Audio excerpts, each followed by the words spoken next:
It happens in less than a second. The car ahead slams to a stop, and suddenly, the world slows down. You see every detail, the brake lights, the spray of glass, your own hands on the wheel, moving as if through water.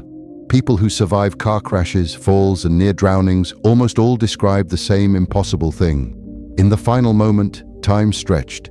The seconds felt like minutes. For a long time, we believed this was your brain speeding up to save your life.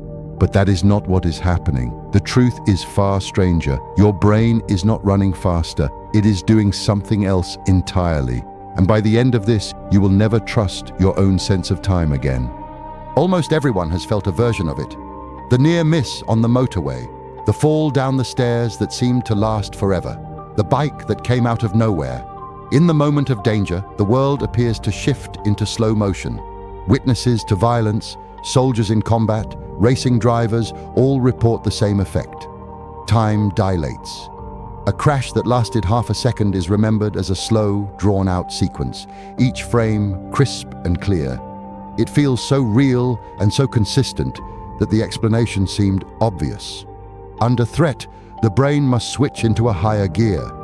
It speeds up its own processing, taking in more information per second, so the outside world appears to slow down around you. It is a beautiful idea, a built-in survival mode, like a superpower that switches on at the edge of death. There is just one problem. When scientists finally found a way to test it, the superpower vanished. This belief is old. More than a century ago, a mountaineer named Albert Heim fell from a cliff in the Alps.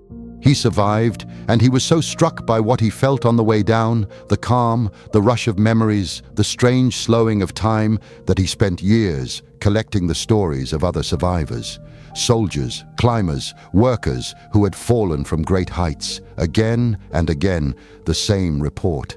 In the face of death, time did not race. It expanded. The mystery was real.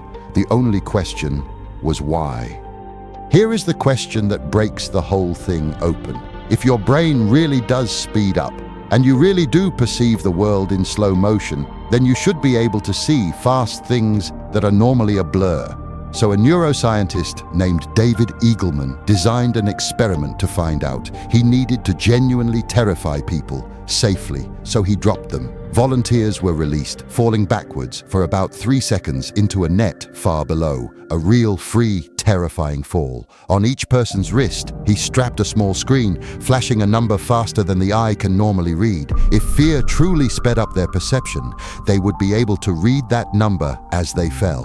The result was clear. They could not. Falling did not give anyone slow-motion vision. Their eyes and brain were working at completely normal speed. But when Eagleman asked them afterwards how long their own fall had lasted, they were certain it had taken much longer than it really did. They overestimated their own fall by more than a third. So the slow motion is real, but it is not happening during the event. It is happening in the memory of it. One quick thing before we go deeper. If you like having the hidden truth behind ordinary things pulled into the light, take a second and subscribe. It is the whole reason this channel exists. Think about how strange that test was. To study fear, Eagleman had to manufacture it. A tower, 15 stories tall, no rope, no harness pulling you up. You are simply released, and you fall backwards into a net, reaching speeds of around 70 miles an hour before you land. Volunteers were genuinely frightened. Many screamed the whole way down. It is about as close to a controlled, near-death experience as science can ethically get. And still, with all that terror flooding their bodies, not one of them could read a number that a calm person could see easily. To understand why, you have to meet a small almond-shaped part of your brain called the amygdala. It is your threat detector, and when you are convinced you are about to die, it takes over. Normally, your brain is lazy about memory. It records the important things and lets the rest blur together. That is why an ordinary Tuesday vanishes from your memory completely.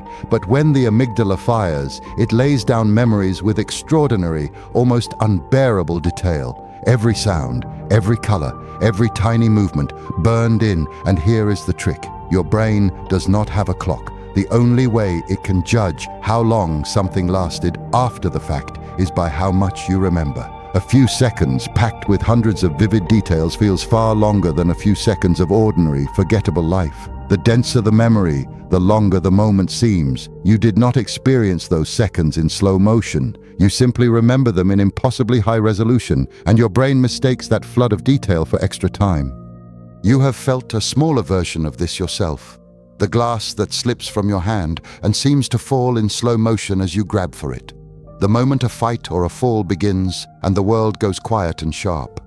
Athletes call it being in the zone when the game seems to slow down around them. It is the same machinery, heightened attention, flooding your memory with detail and your sense of time stretching to match. The difference is only one of degree. Fear simply turns the dial all the way up. And this same trick explains something you have felt your whole life. Why time seems to speed up as you get older. When you are a child, everything is new. Your first day of school, your first ocean, your first friend.